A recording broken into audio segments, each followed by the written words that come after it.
बहुत स्वागत है सर आपका TV9 भारतवर्ष के सत्ता सम्मेलन में हमारे साथ आने का और शिरकत करने का हमारे साथ।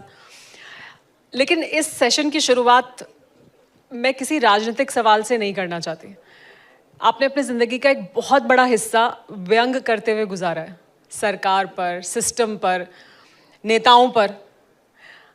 आपसे जानना हम ये चाहते हैं कि जब आप कुर्सी के अब उस तरफ हैं तो कैसा दिखाई देता है सरकार, सिस्टम, नेता? क्या सोचते हैं उसके बारे में? बड़ा अच्छा क्वेश्चन है। सबसे पहले TV9 का बहुत बहुत धन्यवाद कि यहाँ बुला के मान सम्मान दिया।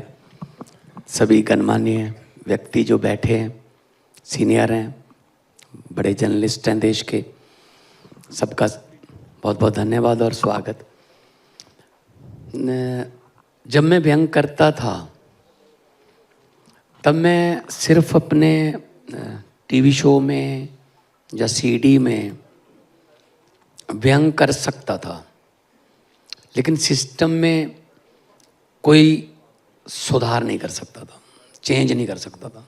सिर्फ चोट कर सकता था कि ये गलत हो रहा है, ये गलत हो रहा है।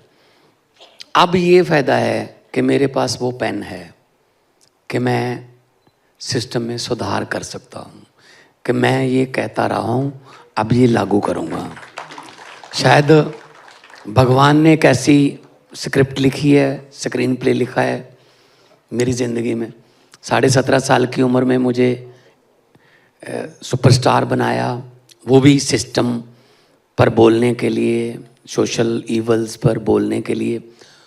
उसके बाद मुझे फिर इस एकदम से टॉप कैरियर को छोड़कर मैं इस लाइन में, मुझे भगवान ने आने की हिम्मत दी, समत बख्शी, बल बख्शा। तो फिर इसका मतलब जो मैंने कहा है वो रिकॉर्डेड है, तो फिर मैं उससे मुकर थोड़ी सकता हूँ अब। तो मैं वही चीज़ें, कई बार मैं अपने ऑफिसर्स को भी कहता हूँ कि मैंने ये चीज़ 2005 में मैंने एक CD में कही थी, देखो ये तो आपको अब करना पड़ेगा। अब पहले तो मैं कही थी, लेकिन भगवंत जी 2005 में तो कही थी, लेकिन आपने अपने अंदर के व्यंगकार को खत्म नहीं होने दिया है, इसमें तो कोई शक नहीं है। तो आज आपके अंदर का जो व्यंगकार है वो पंजाब के मौजूदा मुख्यमंत्री के बारे में क्या कहना चाहता है? देखिए, व्यंग जो है, जो स्टायर है, वो एक ऐसी चीज़ है कि जो बहुत कम शब्दों में बहुत बड़ी बड़ी बातें हो सकती हैं। मैं पार्लियामेंट में था, मैं 14 और 19 में MP भी था संगरूर से, लेकिन समय का कितना मिलता? 2 मिनट, 3 मिनट। अब वो वहाँ पे गिनती के हिसाब से टाइम देते हैं ना। हम पहले 14 में 4 थे, 19 तो मैं अकेले ही था। तो चलो 19 में थोड़ा सीनियर हो गया, 14 वाल तो थोड़ा सीनियरिटी की वजह से 2 मिनट और मिल जाते थे, लेकिन मिनट 2-3। एक बार तो मैंने स्पीकर साहब को कहा कि सर मुझे भी टाइम दीजिए। ये NRC पर डिबेट चल रही थी, रात के 9:30 बज गए थे, बिल पास करना था। मैंने कहा सर मुझे टाइम चाहिए। स्पीकर साहब ने कहा छोटी पार्टी को टाइम नहीं मिलेगा। मैंने कहा सर छोटी हैं, लेकिन है तो रिप्रेजेंट तो करता हूँ 15 लाख लोगों को, तो थोड़ा सा टाइम तो दे दीजिए। नहीं। मैंने कहा सर 30 सेकंड। वो थोड़ा चौंके, 30 सेकंड? मैंने कहा सर 30 सेकंड में क्या बोलोगे? मैंने कहा ठीक है सर 20 सेकंड। 20 सेकंड? मैंने कहा हाँ सर। चलो आपका समय शुरू होता है अब। तो मैंने कहा जी मैं तो स्पीकर साहब यही कहूँगा कि लंबे सफ़र को मीलों में मत बांटिए, कौम को कबीलों में मत बांटिए। एक बहता दरिया है मेरा भारत देश, इसको नदियों और झीलों में मत बांटिए। तो उन्होंने कहा ये तो अभी 12 सेकंड ही हुए हैं। मैंने कहा 8 सेकंड अगले भाषण के लिए रख लेना सर। बात कहनी हो तो 12 सेकंड में भी हो सकती है, वरना 2 घंटे के भाषण में भी कुछ समझ नहीं आता, बोलते ही रहते हैं। तो बात दिल से निकले तो असर रखती है।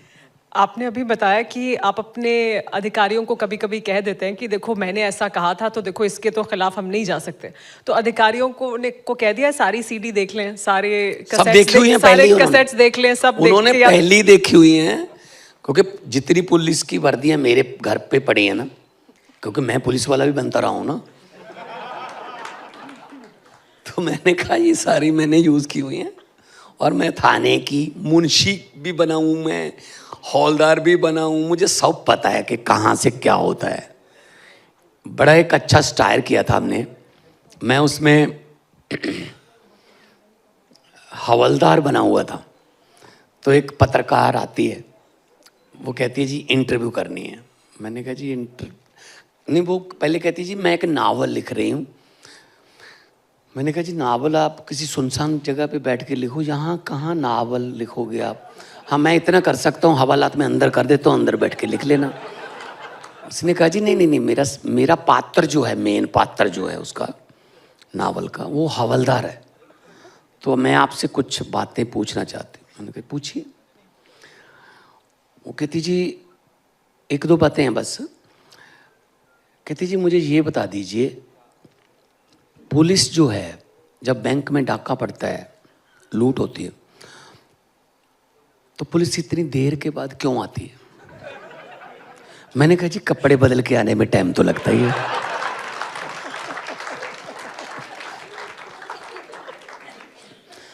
कहती अच्छा। उसने पूछा कि आपके पास कुत्ते होते हैं पुलिस वालों के पास। मैंने कहा हाँ जी सुइया कुत्ते होते हैं। वो कुत्ते क्या करते हैं। मैंने कहा जी चोर पकड़ते हैं। कहते फिर आप क्या करते हो। मैंने कहा हम कुत्तों को पकड़ते हैं। नहीं कुत्ते चोर कैसे पकड़ते हैं। मैंने कहा जी साइंस कहती है कुत्तों की सूंघने की शक्ति बहुत ज़्यादा होती है। जब कहीं चोरी होती है हम कुत्तों को ऐसे लेके जाते हैं, जिधर जिधर को वो सूंघते सूंघते जाते हैं वहाँ जाके हम छापा डालते हैं, चोरी का माल बरामद हो जाता है और अपराधियों को पकड़ लेते हैं, चोरों को। कहती मेरा आखिरी सवाल है, इन कुत्तों की मदद से आपने कितने चोर पकड़े अब तक। मैंने कहा जी थोड़ा महकमे की प्राइवेसी है, हर बात बतानी जरूरी नहीं होती, मैं सस्पेंड हो जाऊंगा, आप ये सवाल मत पूछिए। कहती नहीं जी मैं आपका नाम ही नहीं लिखूंगी, मेरा तो पात्र है वो, मैं आपका नाम थोड़ी लिखूंगी। मैंने कहा जी क्या बताएं,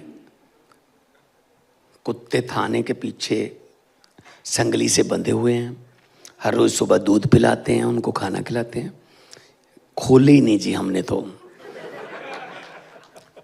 कहते क्यों, अब आपके पास कुत्ते हैं तो खोलते क्यों नहीं। मैंने कहा जी क्या करें, जब भी उनको खोलते हैं हमारे अफसरों के घरों की तरफ ही जाते हैं। मैंने कहा कुत्ते को थोड़ी पता है कि ये एसएसपी है। मैंने कहा जी अब कुत्तों के पीछे लग के सस्पेंड होना है। तो मतलब इस लेवल का व्यंग अब से सारा सुना हुआ है पुलिस वालों ने, ये सब सुन रखा है उन्होंने, अब तो तैयार मैंने कहा भी देख लो फिर।